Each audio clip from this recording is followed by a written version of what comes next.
તૈયાર છે આપણી સીતાફળની બાસુંદી। તો અન્નપૂર્ણા કિચનમાં આપનું સ્વાગત છે। હું રેખાબેન સોલંકી। આજે આપણે બાસુંદી બનાવવાના છે સીતાફળની। એમાં 500 ગ્રામ સીતાફળ લીધા, 1 લીટર દૂધ લીધું છે અને અડધી વાટકી સાકર લીધી, કાજુ બદામ લીધા છે। આમાં આપણે ઘી પહેલાં લગાવી દીધું એટલે નીચે ચોટે નહીં એટલા માટે।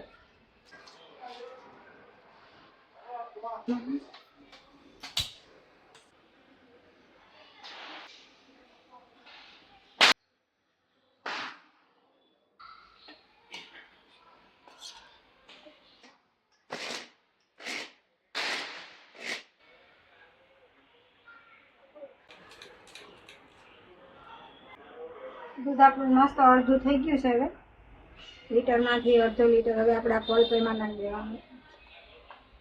સીતાફળ આપણે વધારે નાખ્યા છે ને એટલે સાકર આપણે થોડીક જ નાખવાની છે એમાં।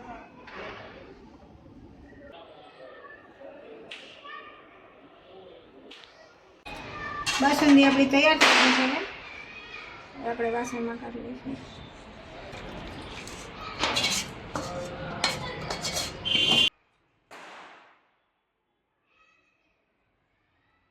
તૈયાર છે આપણી સીતાફળની બાસુંદી। વિડીયો ગમ્યો હોય તો લાઈક કરજો, શેર કરજો, સબસ્ક્રાઈબ કરજો। જય શ્રી કૃષ્ણ।